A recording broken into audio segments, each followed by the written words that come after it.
Hello everyone, I'm the Saxy Gamer, and today we're here for yet another Civilization 6 tips video, where today we're going to be talking about a topic that was requested by a number of people over the past while, and that is the difference between playing wide and playing tall. You're going to have to make a choice between one of these two playstyles in every single game of Civ 6 that you play, and previously, before the August patch, things were fairly clear-cut as to which one was better, but I think things have changed a little bit, so we're going to talk about those and just the differences between them as a whole, and give you some tips in order to help you out with the games that you are playing. So let's go ahead and get right into things and start talking about what it means to play wide and what it means to play tall. So the reason behind all of this stuff is really just dealing with amenities in the end. So in Civ 6, there are amenities that will either keep your cities happy or maybe they will make them displeased if you don't have enough. And this will give you either yield bonuses or yield penalties based on which one you are. So you need to satisfy a certain number of amenities based on the number of cities you have and the population of those cities. So the wide and tall playstyles kind of correspond to the two possibilities that you can use to be able to have a manageable number of amenities required. So playing wide means that you are going to be settling a large number of cities, you're going to be spreading your empire out across a lot of land, but you're going to be keeping those cities at relatively low population. Playing tall, on the other hand, means that you are going to be settling a relatively few amount of cities, but you're going to be growing those cities to a higher population in order to, kind of flesh out the amount that you can do in each one of those cities. As far as the number of cities that actually is like the cutoff for tall versus wide, there really isn't like a specific set number. In my personal opinion, I generally tend to count in Civ 6 that 7 cities or fewer counts as a tall playstyle, and any more than 7 is going to count as a wide playstyle. This varies based on the game. You could play much more tall in Civ 5, so like normally in Civ 5, something like 4 cities would be a tall playstyle. There's very few situations in Civ 6 where you're going to be settling only 4 cities, so around these 7 or so cities generally constitutes a tall playstyle in Civ 6.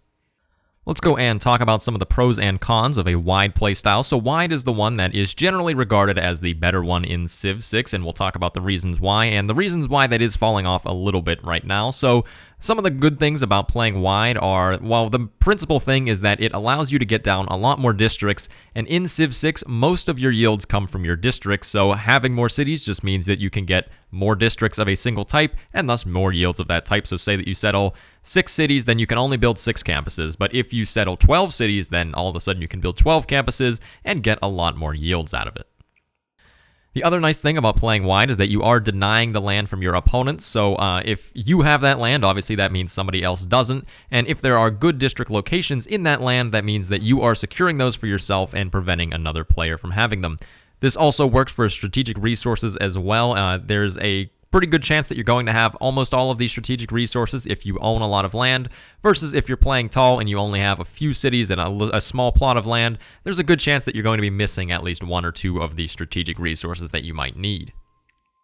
As far as the cons for playing wide are concerned, there are a few. So for one, each city is individually going to take a lot longer to produce things than a tall playstyle due to just a lack of production. So whenever you have higher population, that means that you can work more tiles, and each tile is going to give you a bit of production, so that will speed up the rate at which you are producing things. But with a wide playstyle only having, like 3 to 6 population in most of your cities, each city is going to be relatively slow at making things.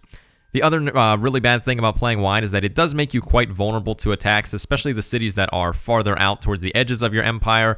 Having more land means that there's a lot more to manage, so if somebody attacks you, generally it's going to take you longer to be able to move your troops around to get to a defensible position. The other big con with playing wide is that amenities can be more of a problem than playing tall. So this was, as I mentioned, something that had changed in the August patch. So previously, whenever you settle a city, you would receive 1 free amenity that covers effectively the first 3 population.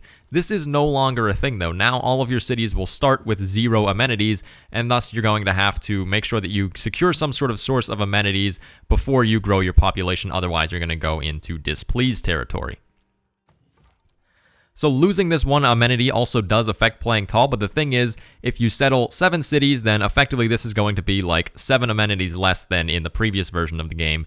If you're playing wide and you settle 16 cities, then this is all of a sudden going to be 16 amenities less than what you would have previously had in other versions of the game. So that's why a lot of players talk about how the August patch has been a nerf to the wide playstyle. This is the reason why, just because each individual city that you settle now is going to require 1 amenity that used to be given to you for free. Let's go ahead and talk about what it means to play tall. So as we had mentioned previously, this means that you're going to settle probably 7 cities or fewer, and each of these cities you're going to let their population grow much higher, so you can let these populations go above 10, above 15, and you'll still have plenty of amenities to take care of that extra population. Some of the pros for playing a tall play style include the fact that each city is now going to become relatively a powerhouse as compared to if you were playing wide. So being able to grow your population a lot means that you're going to be able to work far more tiles. It's going to give you more food, more production from the tiles, and all of your tile improvements you can get out there. So this means that you're going to be able to produce things relatively fast in each of your cities. The other really nice thing is that it does mean that you will be easily defensible. So if somebody attacks you, everything's going to be relatively clumped together. You're not going to have very far to move. All of your military is going to be right there, and it's going to be fairly easy to fend off any attackers.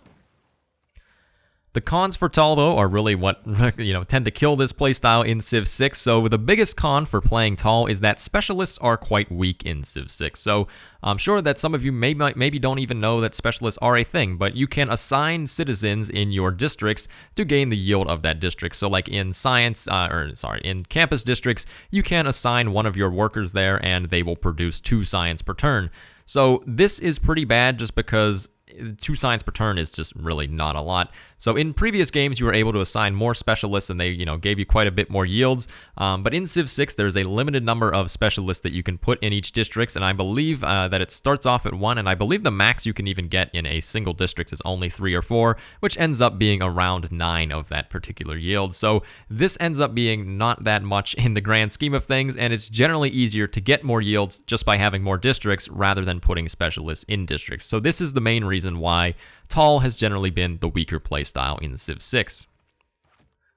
The other con is that a lot of the times you can run into issues with strategic resources, so sometimes you might need coal or oil or aluminum for things like power or units, but there's a good chance that whenever you're playing a tall playstyle, you're not going to have at least one of these resources in your territory, at which point you're going to have to rely on someone else to either trade it with you, or you're going to have to go attack someone in order to obtain it.